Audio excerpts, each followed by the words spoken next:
Fala, meu querido, chegamos com mais um exercício agora sobre eletrostática, né? A gente está vendo esses conceitos aqui iniciais.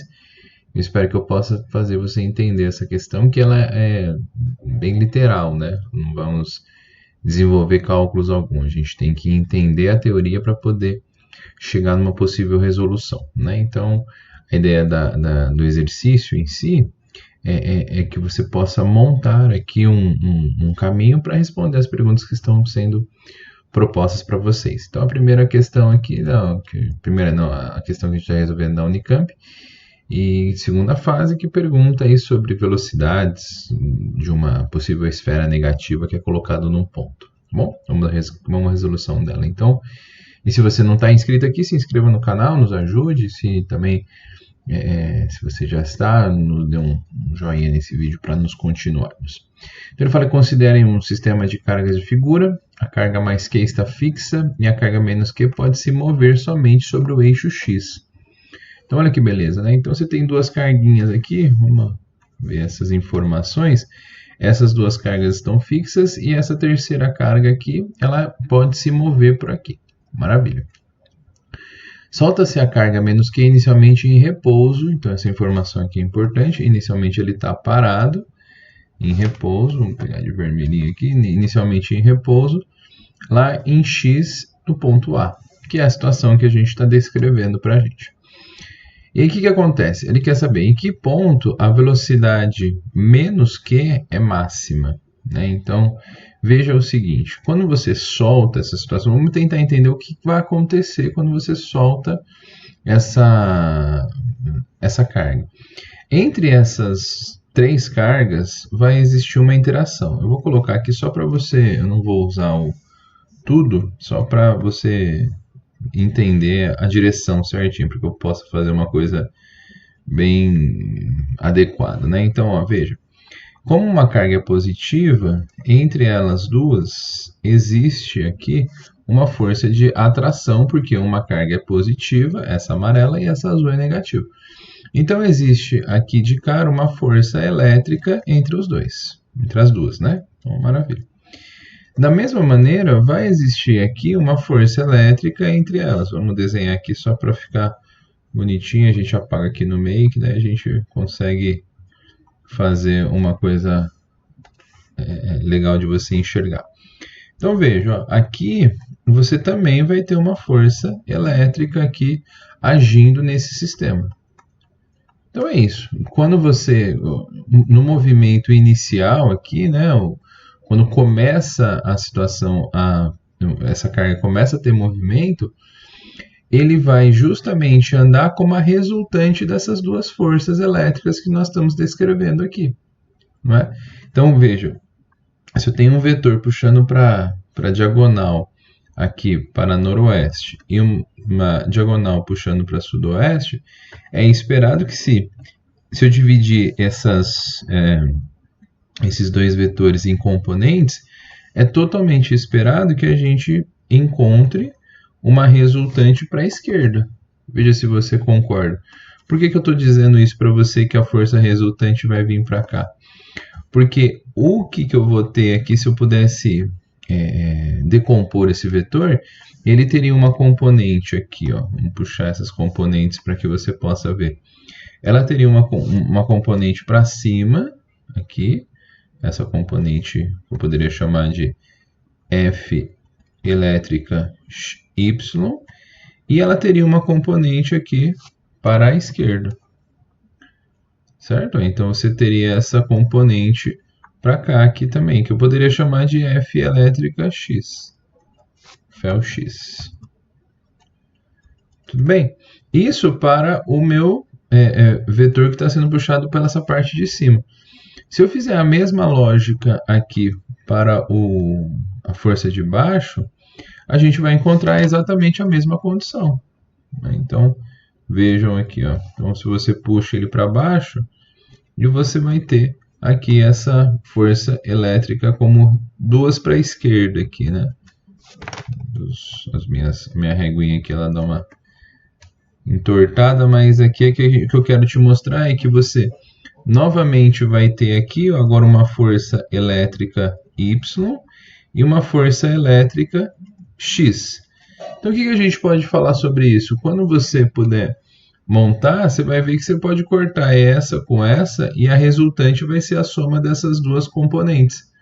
Ou seja, essa carguinha aqui vai começar a ganhar velocidade pela resultante das forças. Então, essa bolinha vai começar a vir para cá, ela vai ter uma força resultante sobre ela que vai puxá-la para cá. E a cada instante em que a bolinha estiver caminhando por aqui, ela vai sempre ter essa componente resultante cada vez mais. Vamos pegar, por exemplo, um exemplo, a bolinha quando ela chega nesse ponto. Ela vai ter a mesma característica, só que aí o que vai mudar, né? Ela vai ter essa, de novo, aqui uma interação entre ela. Estou fazendo um ponto aleatório aqui, tá? Para que essa carguinha que estava vindo no eixo X, vamos tirar aqui um pedacinho dela, só para você entender o que vai acontecer. Se ela tivesse aqui, o que vai acontecer, né? Essa força elétrica ainda estaria agindo sobre a bolinha, ainda aqui agindo, e aí faria com que essa bolinha continuasse seu movimento, pela mesma ideia daqui, né? Ele vai continuar vindo para cá. E a pergunta que você pode fazer, mas e quando que ela vai deixar de ter essa força? Quando ela chega exatamente no ponto zero aqui, ó, no ponto zero, ela não vai ter mais a ação dessa força. Por quê? Porque vai haver uma atração aqui para cima. Vamos colocar aqui, ó, só para você colocar até de amarelo, uma cor diferente aqui, ó. Ela vai ter somente as duas componentes y funcionando. Percebe? Percebe? Então, por quê? Porque a hora que ela chega exatamente nesse ponto, já não existe as componentes horizontais. É isso mesmo. Por quê? Porque apenas vai ter a componente vertical. E aí que vai acontecer uma coisa muito interessante, que é quando ela vai passar para o outro lado, essa bolinha vai passar para o outro lado aqui, ó, e aí ela vai receber de novo essas forças. Vamos desenhá-las aqui, ó, igual a gente está fazendo. Só que ela já agora ela por inércia, ela já tem uma certa velocidade que ela recebeu aí ao longo da sua trajetória. Porém agora essa força vai começar a frear a bolinha. Então, quando isso acontece, quando ela começa a frear, significa que nesse ponto aqui foi o ponto de máxima velocidade. Porque veja, ela começou com zero, ela está acelerando, acelerando, acelerando, sempre recebendo uma força para a esquerda, e até chegar no ponto onde essa força para a esquerda deixa de existir. Em que ponto acontece isso? No ponto zero. Quando ela passa disso, a bolinha já tinha velocidade. Aí ela começa a receber uma força contrária ao movimento dela. Ela já está acelerando, tem velocidade, e ela chega aqui no ponto de velocidade máxima. Por que é a velocidade máxima? Porque a partir de agora, a sua velocidade está indo para a esquerda. Mas ele começa a receber uma força oposta. E isso vai promover com que ele comece a frear o corpo. E aí, quando ela começa a frear o corpo, vai chegar lá no limite, onde, vamos colocar aqui de repente, a bolinha chega no limite aqui, ó. Qual que é o ponto de limite? Quando essa velocidade freia tanto que ela para, que é exatamente quando ela vai andar a mesma distância que ela andou aqui no A. Então aqui é como se fosse o ponto menos A, né? Ponto menos A aqui é o ponto onde vai ter a velocidade mínima, ou seja, ele vai parar de andar aqui.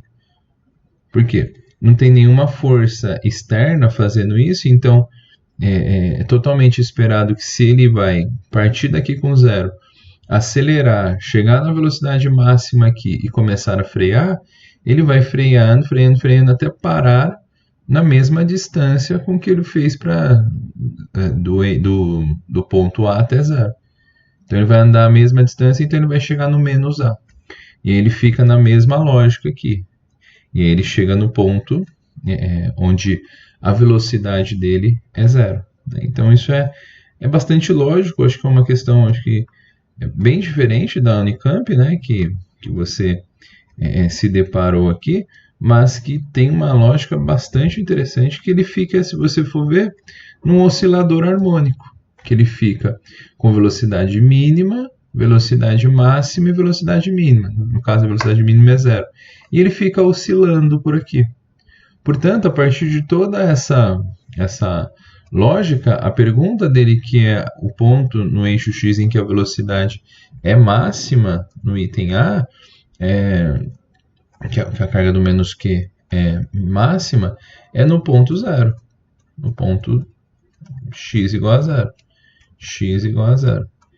E aí toda a justificativa foi aquilo que eu acabei de falar. Então ele vai ganhando velocidade ele ganha velocidade até esse limite e ele tem velocidade para a esquerda aqui. Só que aí ele começa a receber uma força resultante para a direita, o que vai fazer ele frear. E ele vai frear tanto que uma hora ele para. Que ele para quando? Quando ele chega lá no ponto menos A. Então, quando se pergunta no item B aqui, em que pontos do eixo x a velocidade de menos q é nula, existem dois pontos, ó, nos pontos aqui, ó. Opa. Nos pontos x igual a A, né, que ele já estaria parado, e no x igual a menos A. Pronto, com isso você descobre que ele fica oscilando, vai diminuindo a velocidade a partir daqui para... Aí ele começa a ganhar velocidade, acelera, ganha velocidade, até chegar aqui, que é o ponto de velocidade máxima. Aí ele está indo para a direita, mas começa a receber forças contrárias. Se ele começa a receber força contrária e está indo para a direita, está recebendo força para a esquerda, ele vai frear até parar. E ele fica nessa oscilação harmônica aqui e monta o seu sistema. Tá bom? Então são duas respostas que ele estava perguntando para você no item A. Eu não vou descrever aqui a justificativa, porque a gente ficou falando para você através da apresentação e tudo mais. Então, acho que escrever isso, tudo aquilo que eu falei, ia só demandar tempo de você aqui que você poderia pegar. Mas a ideia, então, que você tem... Coloquei nos pontos, né? Então, a ideia que você tem aqui é de entender o conceito aí de oscilação, o conceito que você de força em oposição ao movimento, né? Então, se tem uma força em oposição ao movimento, você acaba encontrando aí uma diminuição de velocidade até chegar uma hora em que ela para. Tá bom? Então, essa é a questãozinha aí da Unicamp. Espero que você tenha entendido os conceitos. É uma questão bem teórica e que você tenha compreendido tudo aquilo que a gente tenha passado para você. Se você gostou, se inscreve aí no canal, curte também esse vídeo e a gente continua fazendo exercícios da eletrostática.